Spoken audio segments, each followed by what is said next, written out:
Hi friends, ಎಲ್ಲರೂ ಹೇಗಿದ್ದೀರಾ? ಎಲ್ಲರೂ ಚೆನ್ನಾಗಿದ್ದೀರಾ ಅಂತ ಅಂದ್ಕೊಂಡಿದ್ದೀನಿ. ವೆಲ್ಕಮ್ ಟು ಅನುಪಮ ಪುಟ್ಟ ಪ್ರಪಂಚ. ಇವತ್ತು ನಾನು ಪಾಲಕ್ ಸೊಪ್ಪಿಂದ ಪಾಲಕ್ ಪನ್ನೀರ್ ಬಟರ್ ಮಸಾಲಾನ ಮಾಡ್ತಾಯಿದ್ದೀನಿ. ತುಂಬ ರುಚಿಯಾಗಿರುತ್ತೆ. ಈ ಗ್ರೇವಿ ಮಸಾಲ ಚಪಾತಿ, ದೋಸೆ, ಪೂರಿ, ರೈಸ್ಗೂ ತುಂಬ ಚೆನ್ನಾಗಿರುತ್ತೆ. ನೀವು ಒಂದ್ಸಲ ಇದನ್ನು ಟ್ರೈ ಮಾಡಿ ನೋಡಿ. ಬನ್ನಿ, ಇವಾಗ ತಡ ಮಾಡೋದು ಬೇಡ, ಹೇಗೆ ಮಾಡೋದು ಅಂತ ನೋಡೋಣ. ನೋಡೋದಕ್ಕಿಂತ ಮುಂಚೆ ಯಾರು ಈ ವಿಡಿಯೋನ ಸಬ್ಸ್ಕ್ರೈಬ್ ಮಾಡ್ತೀನಿ ನೋಡ್ತಾ ಇದ್ದೀರಾ, ಈ ಕೂಡಲೇ ಸಬ್ಸ್ಕ್ರೈಬ್ ಮಾಡಿ, ಪಕ್ಕದಲ್ಲಿರೋ ಬೆಲ್ ಬಟನ್ನ ಕ್ಲಿಕ್ ಮಾಡಿ, ಆಲ್ ಅನ್ನೋ ಆಪ್ಷನ್ನ ಸೆಲೆಕ್ಟ್ ಮಾಡಿ, ಹಾಗೆ ನಿಮ್ಮ ಫ್ರೆಂಡ್ಸ್ಗಳಿಗೆಲ್ಲ ಶೇರ್ ಮಾಡಿ, ಲೈಕ್ ಮಾಡಿ. ಬನ್ನಿ, ಇವಾಗ ತಡ ಮಾಡೋದು ಬೇಡ, ಹೇಗೆ ಮಾಡೋದು ಅಂತ ನೋಡೋಣ. ನೋಡಿ, ನಾನು ಇಲ್ಲಿ ಪನ್ನೀರನ್ನು ತೊಗೊಂಡಿದ್ದೀನಿ. ನಾನು ಆಲ್ರೆಡಿ ಪನ್ನೀರನ್ನ ಹೇಗೆ ಮಾಡೋದು ಅನ್ನೋದನ್ನು ತೋರಿಸಿದ್ದೆ. ನಾನು ಮನೆಯಲ್ಲಿ ಮಾಡಿರೋ ಪನ್ನೀರನ್ನೇ, ನಾನು ಆಲ್ ಪೌಡರ್ನಲ್ಲಿ ಮಾಡಿರೋ ಪನ್ನೀರನ್ನೇ ತೊಗೊಂಡಿದ್ದೀನಿ. ಹಾಗೆ ನಾನಿಲ್ಲಿ 4 ಕ್ಯೂಬ್ಸಷ್ಟು ನಾನು ಬೆಣ್ಣೆನ ತೊಗೊಂಡಿದ್ದೀನಿ.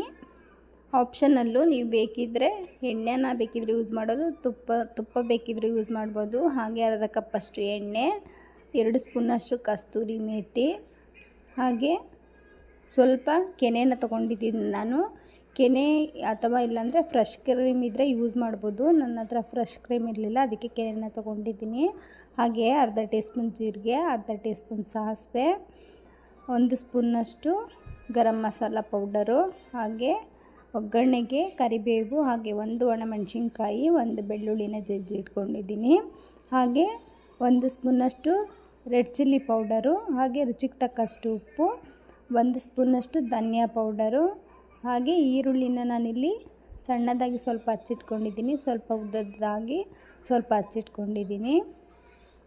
ಹಾಗೆ ಟೊಮೊಟೊ ಹಣ್ಣನ್ನು ಸಣ್ಣದಾಗಿ ನಾನು 2 ಟೊಮೊಟೊ ಹಣ್ಣನ್ನು ಈ ಥರ ಸಣ್ಣದಾಗಿ ಹಚ್ಚಿಟ್ಕೊಂಡಿದ್ದೀನಿ. ಹಾಗೆ 1 ಬೆಳ್ಳುಳ್ಳಿ, ದಪ್ಪ ಸೈಜಿದ್ದು 1 ಬೆಳ್ಳುಳ್ಳಿನ ಈ ಥರ ಬಿಡಿಸಿಟ್ಕೊಂಡಿದ್ದೀನಿ. ಹಾಗೆ 3 ಹಸಿರು ಮೆಣಸಿನ್ಕಾಯಿ, ಸ್ವಲ್ಪ ಚಕ್ಕೆ, ಲವಂಗ, 3 ಪೀಸ್ ಲವಂಗ, 1 ದೊಡ್ಡ ಪೀಸ್ ಚಿಕ್ಕೆನ ತೊಗೊಂಡಿದ್ದೀನಿ. ಹಾಗೆ ಸ್ವಲ್ಪ ಶುಂಠಿ, ಹಾಗೆ ಕೊತ್ತಂಬರಿ ಸೊಪ್ಪು, ಹಾಗೆ ಇಲ್ಲಿ ನಾನು ದೊಡ್ಡ ದಪ್ಪ ಕಟ್ಟು ಪಾಲಕ್ ಸೊಪ್ಪನ್ನು ಈ ಥರ ತೊಳೆದು ಇಟ್ಕೊಂಡಿದ್ದೀನಿ. ನೀವು ಪಾಲಕ್ ಸೊಪ್ಪನ್ನು ಎಷ್ಟು ಜಾಸ್ತಿ ಯೂಸ್ ಮಾಡಿದ್ರೂ ಚೆನ್ನಾಗಿರುತ್ತೆ. ಇಷ್ಟನ್ನು ನಾನು ತೊಗೊಂಡಿದ್ದೀನಿ. ಈಗ ಬನ್ನಿ ಹೇಗೆ ಮಾಡೋದು ಅಂತ ನೋಡೋಣ. ಇಲ್ಲಿ ನಾನು ಒಂದು ಕಡಾಯಿನ ತೊಗೊಂಡಿದ್ದೀನಿ. ಆ ಕಡಾಯಿಗೆ ನಾನು ಸ್ವಲ್ಪ ಬೆಣ್ಣೆನ ಹಾಕೋತಾ ಇದ್ದೀನಿ, ಸ್ವಲ್ಪ ಎಣ್ಣೆ, ಬೆಣ್ಣೆ ಎರಡನ್ನೂ ಹಾಕೋತಾ ಇದ್ದೀನಿ. ಹಾಗೆ ಎರಡನ್ನೂ ಹಾಕ್ಕೊಂಡು ಬೆಣ್ಣೆ ಸ್ವಲ್ಪ ಕರಗಿದ ತಕ್ಷಣ ನಾನು ಪನ್ನೀರನ್ನು ಹಾಕ್ಕೊಂಡು ಚೆನ್ನಾಗಿ ಇದನ್ನು ಸ್ವಲ್ಪ ಒಂದು 5 ನಿಮಿಷ ರೋಸ್ಟ್ ಮಾಡ್ಕೊಳ್ಳೋಣ.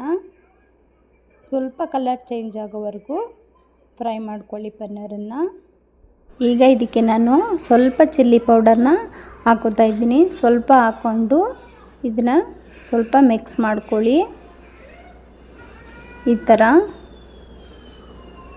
ಸ್ವಲ್ಪ ಎಲ್ಲದಕ್ಕೂ ಚಿಲ್ಲಿ ಪೌಡರು ಪನ್ನೀರಿಗೆ ಮಿಕ್ಸ್ ಆಗೋ ಥರ ಫ್ರೈ ಮಾಡ್ಕೊಳ್ಳಿ. ನೋಡಿ, ಈಗ ಇದು ಫ್ರೈ ಆಗಿದೆ.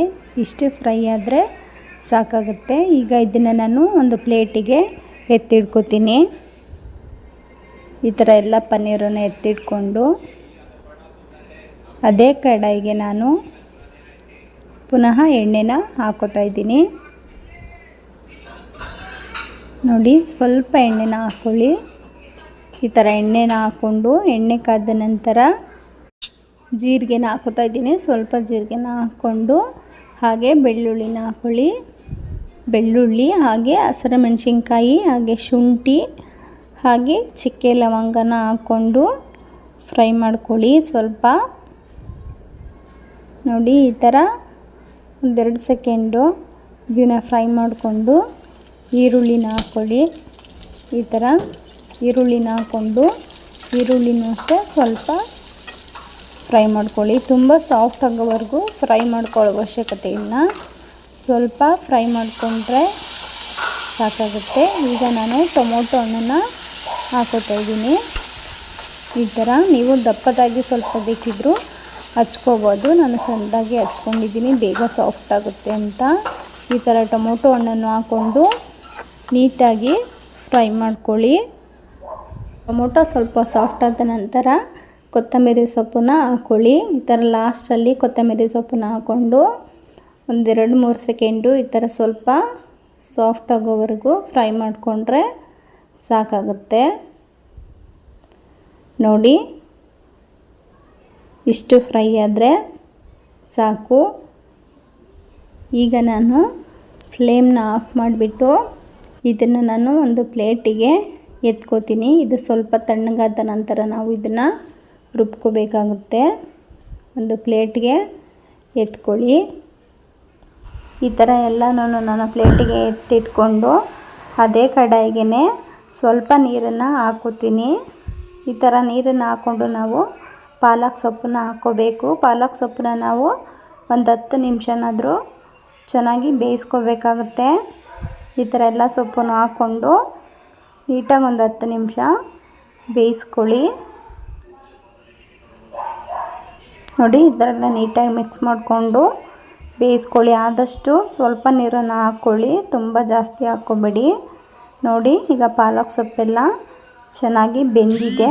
ಇಷ್ಟು ಬೆಂದರೆ ಸಾಕಾಗುತ್ತೆ. ಈಗ ನಾನು ಫ್ಲೇಮ್ನ ಆಫ್ ಮಾಡಿಬಿಟ್ಟು ಇದನ್ನು ತಣ್ಣಗಾಗೋದಕ್ಕೆ ಬಿಡ್ತೀನಿ. ನೀವು ಟೈಮ್ ಇದ್ದರೆ ಈ ಥರ ಮಾಡ್ಕೊಳ್ಳಿ. ಇಲ್ಲ ಅಂತಂದರೆ ನೀವು ಇದನ್ನು ಪಾಲಕ್ ಸೊಪ್ಪನ್ನ ಎತ್ತಿ ಸ್ವಲ್ಪ ತಣ್ಣೀರೊಳಗಡೆ ಹಾಕ್ಕೊಂಡು ಬೇಗ ರುಬ್ಕೋಬೋದು.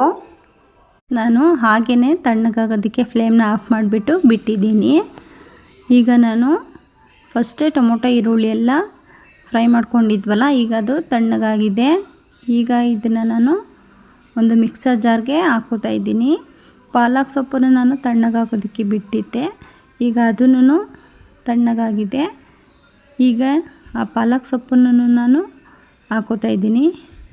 ಈಗ ಎಲ್ಲ ಪಾಲಕ್ ಸೊಪ್ಪನ್ನು ಹಾಕ್ಕೊಂಡು ನಾವು ಇದನ್ನು ಫೈನ್ ಪೇಸ್ಟ್ ಮಾಡ್ಕೋಬೇಕಾಗುತ್ತೆ.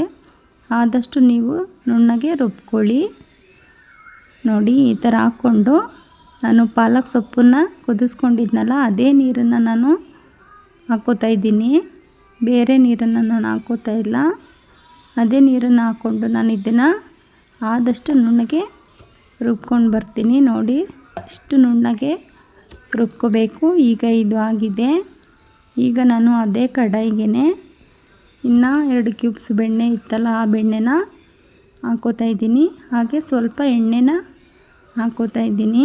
ಈಗ ಬೆಣ್ಣೆ ಸ್ವಲ್ಪ ಬೆಣ್ಣೆ ಕರಗಿದ ತಕ್ಷಣ, ಎಣ್ಣೆನೂ ಸ್ವಲ್ಪ ಕಾದಿದ ತಕ್ಷಣ ಜೀರಿಗೆನ ಹಾಕ್ಕೊಳ್ಳಿ. ಜೀರಿಗೆ ಹಾಕಿದ ತಕ್ಷಣ ಸಾಸಿವೆನ ಹಾಕ್ಕೊಳ್ಳಿ. ಸಾಸಿವೆ ಸ್ವಲ್ಪ ಚಿಟಪಟ ಅಂತ ಸಿಡಿದ ತಕ್ಷಣ ಒಣಮೆಣಸಿನ್ಕಾಯಿ ಹಾಗೆ ಬೆಳ್ಳುಳ್ಳಿ ಕರಿಬೇವನ್ನ ಹಾಕ್ಕೊಂಡು ಫ್ರೈ ಮಾಡ್ಕೊಳ್ಳಿ. ಈ ಥರ ಸ್ವಲ್ಪ ಫ್ರೈ ಮಾಡಿಕೊಂಡು ನೆಕ್ಸ್ಟು ನಾವು ಕಸ್ತೂರಿ ಮೆಥಿನ ಹಾಕೋತೀನಿ. ಹಾಗೆ ರೆಡ್ ಚಿಲ್ಲಿ ಪೌಡರ್ನ ಹಾಕ್ಕೊಳ್ಳಿ 1 ಸ್ಪೂನು. ರೆಡ್ ಚಿಲ್ಲಿ ಪೌಡರ್ನ ನೀವು ಖಾರಕ್ಕೆ ಅನುಗುಣವಾಗಿ ಹಾಕ್ಕೋಬೋದು. ಹಾಗೆ 1 ಸ್ಪೂನು ಧನಿಯಾ ಪೌಡರ್ನ ಹಾಕ್ಕೊಂಡು ಸ್ವಲ್ಪ ಫ್ರೈ ಮಾಡ್ಕೊಳ್ಳಿ. ಈ ಥರ ಪೌಡರ್ನ ಹಾಕ್ಕೊಂಡು ಜಾಸ್ತಿ ಹೊತ್ತು ಫ್ರೈ ಮಾಡಬೇಡಿ. ಸ್ವಲ್ಪ 1-2-3 ಸೆಕೆಂಡು ನೀವು ಇದನ್ನು ಫ್ರೈ ಮಾಡಿಕೊಂಡ್ರೆ ಸಾಕಾಗುತ್ತೆ. ಈಗ ಇದು ಫ್ರೈ ಆಗಿದೆ. ಈಗ ನಾನು ರುಬ್ಬಿರೋ ಮಸಾಲೆನ ಹಾಕೋತೀನಿ. ಈ ಥರ ರುಬ್ಬಿರೋ ಮಸಾಲೆನ ಎಲ್ಲನೂ ಹಾಕ್ಕೊಳ್ಳಿ. ಜಾಡಲ್ಲಿರೋ ಮಸಾಲೆ ಎಲ್ಲ ನೀಟಾಗಿ ತೊಳೆದು ಹಾಕ್ಕೊಂಡು ಈ ಥರ ನೀಟಾಗಿ ಮಿಕ್ಸ್ ಮಾಡ್ಕೋಬೇಕು.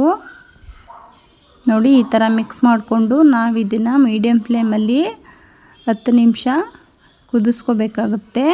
ಈ ಟೈಮ್ನಲ್ಲಿ ನಾನು ಸ್ವಲ್ಪ ರುಚಿಗೆ ತಕ್ಕಷ್ಟು ಉಪ್ಪನ್ನು ಹಾಕ್ಕೊಂಡು ಹಾಗೆ ಈರುಳ್ಳಿನ ಸ್ವಲ್ಪ ಹಾಕೋತಾ ಇದ್ದೀನಿ. ಈ ಥರ ನೋಡಿ, ನೀವು ಫ್ರೈ ಮಾಡುವಾಗಲೂ ಬೇಕಿದ್ರೆ ಈರುಳ್ಳಿನ ಹಾಕೋಬೋದು. ನಾನು ಇವಾಗ ಸ್ವಲ್ಪ ನಮಗೆ ಕ್ರಿಸ್ಪಿಯಾಗಿ ಈರುಳ್ಳಿ ತಿನ್ನೋದಕ್ಕೆ ಸಿಗಬೇಕು ಅಂದರೆ ಈ ಥರ ಹಾಕ್ಕೊಳ್ಳಿ. ಈಗ ನಾನು ಇದನ್ನು 10 ನಿಮಿಷ ಮೀಡಿಯಮ್ ಫ್ಲೇಮಲ್ಲಿ ಕುದಿಸ್ಕೊತೀನಿ. ನೋಡಿ, ನಾನು 10 ನಿಮಿಷ ಮೀಡಿಯಮ್ ಫ್ಲೇಮಲ್ಲಿ ಈ ಥರ ಕುದಿಸ್ಕೊಂಡಿದ್ದೀನಿ. ನೋಡಿ, ಚೆನ್ನಾಗಿದು ಬೆಂದಿದೆ. ಈಗ ನಾನು ಪನ್ನೀರನ್ನು ಹಾಕೋತಾ ಇದ್ದೀನಿ. ಪನ್ನೀರು ಹಾಗೆ ಸ್ವಲ್ಪ ಗರಂ ಮಸಾಲೆನ ಹಾಕ್ಕೊಂಡು ನೀಟಾಗಿ ಮಿಕ್ಸ್ ಮಾಡ್ಕೊಳ್ಳಿ. ಈ ಥರ ನೀಟಾಗಿ ಮಿಕ್ಸ್ ಮಾಡಿಕೊಂಡು ನಾನು ಕೆನೆನ ಹಾಕೋತಾ ಇದ್ದೀನಿ. ನೀವು ಕೆನೆ ಇಲ್ಲ ಅಂದರೆ ಫ್ರೆಶ್ ಕ್ರೀಮನ್ನು ಹಾಕೋಬೋದು. ನಾನು ಕೆನೆನ ಹಾಕ್ಕೋತಾ ಇದ್ದೀನಿ. ಕೆನೆನ ಹಾಕ್ಕೊಂಡು ಈ ಥರ ನೀಟಾಗಿ ಮಿಕ್ಸ್ ಮಾಡ್ಕೊಳ್ಳಿ. ಈ ಥರ ಮಿಕ್ಸ್ ಮಾಡಿಕೊಂಡು ಇದನ್ನು ನಾನು ಈಗ 10 ನಿಮಿಷ ಲೋ ಫ್ಲೇಮಲ್ಲಿ ಕುದಿಸ್ಕೊತೀನಿ. ಈಗ ನೋಡಿ ನಾನು 10 ನಿಮಿಷ ಲೋ ಫ್ಲೇಮಲ್ಲಿ ಕುದಿಸ್ಕೊಂಡಿದ್ದೀನಿ. ನೋಡಿ ಸೈಡಲ್ಲೆಲ್ಲ ಈ ಥರ ಎಣ್ಣೆ ಬಿಟ್ಕೊಂಡಿದೆ. ಈಗ ಇದು ನೀಟಾಗಿ ಚೆನ್ನಾಗಿ ಬೆಂದಿರುತ್ತೆ. ಈ ಥರ ನೀಟಾಗಿ ನೀವು ಲೋ ಫ್ಲೇಮಲ್ಲಿ ಬೇಯಿಸ್ಕೋಬೇಕಾಗುತ್ತೆ. ಪನ್ನೀರನ್ನ ಹಾಕ್ಕೊಂಡು ತುಂಬ ಹೊತ್ತು ನೀವು ಹೈ ಫ್ಲೇಮ್ನ ಮಾಡಿ ಕುದಿಸ್ಕೋಬಾರ್ದು. ಪನ್ನೀರನ್ನ ಹಾಕಿದ್ಮೇಲೆ ನಾವು ಲೋ ಫ್ಲೇಮಲ್ಲಿ 10 ನಿಮಿಷ ಬೇಯಿಸ್ಕೊಂಡ್ರೆ ರೆಡಿ ಆಗಿಬಿಡುತ್ತೆ. ನೋಡಿ ತುಂಬ ಸುಲಭವಾಗಿ ಮಾಡ್ಕೋಬೋದು. ನೀವು ಈ ಟೈಮ್ನಲ್ಲಿ ರುಚಿನ ನೋಡಿ ಸ್ವಲ್ಪ ರುಚಿನ ಹಾಕ್ಕೋಬೋದು. ನೋಡಿ ಎಷ್ಟು ಚೆನ್ನಾಗಿ ಬಂದಿದೆ ಅಂತ. ನೀವು ಈ ಗ್ರೇವಿನ ಚಪಾತಿ, ದೋಸೆ, ಪೂರಿಗೆಲ್ಲ ತುಂಬ ಚೆನ್ನಾಗಿರುತ್ತೆ. Super combination. ನೀವು ಒಂದ್ಸಲ ಇದನ್ನು ಟ್ರೈ ಮಾಡಿ ನೋಡಿ. ಹಾಗೆ ಈ ರೆಸಿಪಿ ನಿಮಗೆ ಇಷ್ಟ ಆದರೆ ಪ್ಲೀಸ್ ಸಬ್ಸ್ಕ್ರೈಬ್ ಮಾಡಿ. ಪಕ್ಕದಲ್ಲೇ ಇರೋ ಬೆಲ್ ಬಟನ್ನ ಕ್ಲಿಕ್ ಮಾಡಿ ಆಲ್ ಅನ್ನೋ ಆಪ್ಷನ್ನ ಸೆಲೆಕ್ಟ್ ಮಾಡಿ. ಹಾಗೆ ನಿಮ್ಮ ಫ್ರೆಂಡ್ಸ್ಗಳಿಗೆಲ್ಲ ಶೇರ್ ಮಾಡಿ, ಲೈಕ್ ಮಾಡಿ. ಇದೇ ಥರ ಸಪೋರ್ಟ್ ಮಾಡ್ತಾಯಿರಿ. Thanks for watching. Bye friends.